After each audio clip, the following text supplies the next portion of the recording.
Banyak isu yang nak kita jawab. Hari ini tuan-tuan, saya memilih tajuk bila mana Lim Guan Eng telah mengeluarkan satu kenyataan mengatakan bahawa prinsip beliau tetap kekal sama, meminta supaya Azam Baki ataupun Tan Sri Azam Baki, Ketua Pesuruhjaya SPRM, meletakkan jawatan berhubung dengan isu integriti rasuah dan sebagainya. Saya nak beritahu dengan Lim Guan Eng ni lah, dalam banyak-banyak rakyat Malaysia ni, beliau berada dalam top list manusia yang tidak layak untuk bicara soal salah guna kuasa, untuk bicara soal rasuah, untuk bicara soal Ketua Pesuruhjaya SPRM perlu meletakkan jawatan dan sebagainya.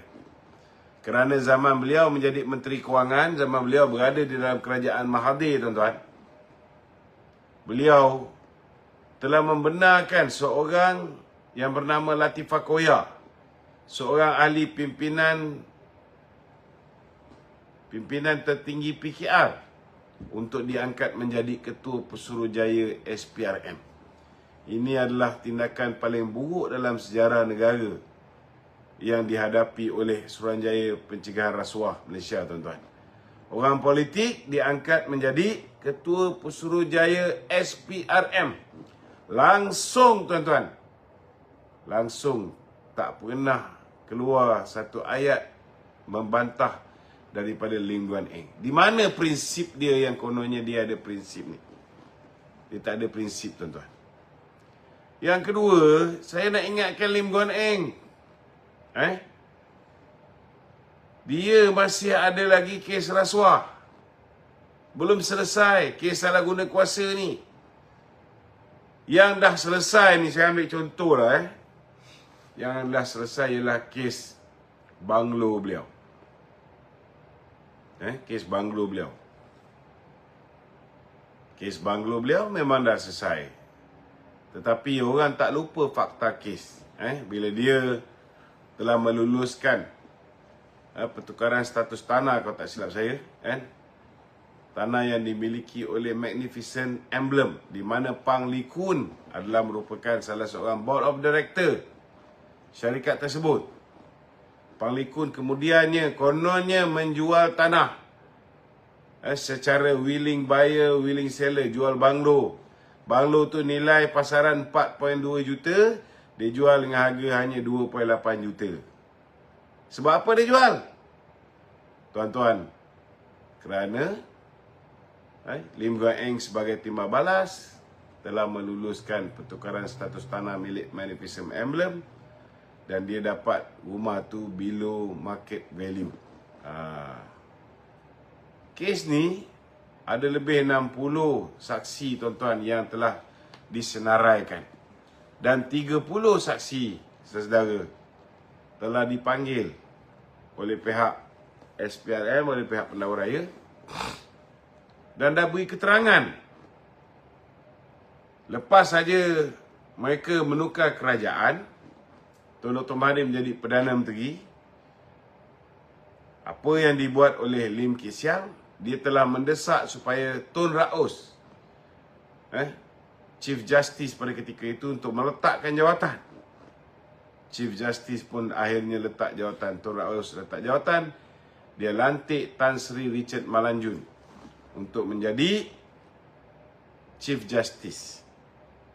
Kita pun tahu Chief Justice ni, tuan-tuan, Richard Malanjun lepas saja selesai menjadi Chief Justice, terus naik atas pentas ceramah DAP. Ini kita tak lupa. Tambahan pula, tuan-tuan, dia tukar meletak AG ataupun Peguam Negara. Kita tak lupa ni semua atas cadangan. Daripada orang pun boleh tahulah siapa yang mencadangkan bekas Peguam Ching Peng ni untuk menjadi Peguam Negara. Walaupun Peguam Negara orang dia, walaupun ketua hakim negara pun dia letakkan orang dia, dia tak berani tuan-tuan untuk meneruskan perbicaraan. Akhirnya kita lihat apa yang berlaku. Pihak pendakwaan telah menggugurkan kes tersebut. Peguam Negara telah menggugurkan kes tersebut. Tidak diteruskan. Ini belum lagi kes kotas pekerja 11.6 juta Lim Kok Eng. Ini belum lagi kes terowong dasar laut. Yang mana dia dikatakan telah menerima duit. Kes yang rumah quarters tu, isterinya dikatakan telah juga menerima 300,000 daripada sebuah syarikat. Yang diatur oleh ada penglibatan Pangliku juga. So, kalau kamu pun bergelut dengan pelbagai kes rasuah ni, lebih baiklah tutup mulut daripada membicarakan soal integriti orang lain.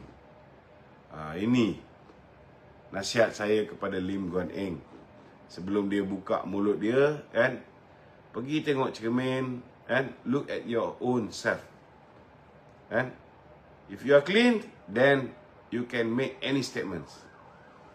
Tapi kalau dengan penuh terpalit dengan skandal rasuah ni, lebih baik jangan cakap apa-apa lah. Itu nasihat saya kan. Nasihat saya ni kadang-kadang tuan-tuan ada manfaat dia. Seorang lagi kawan kita tu, kita dah cakap jangan cakap banyak. Kalau bersih tak apa. Dia cakap juga, dah keluar dah. Tak pasal-pasal. Okey? Soalan lain, silakan kawan saya di studio. Ya. Saifuddin Penullah, Wan Saiful Wanjan, antara orang yang menarik balik rayuan untuk masuk Parti Bersatu. Kata Wan Saiful, Bersatu bukan lagi parti yang ada masa depan. Ya. Komentar. Ketika dia membuat rayuan tu, mungkin masa tu dia ingat Parti Bersatu ni boleh hidup lagi lah.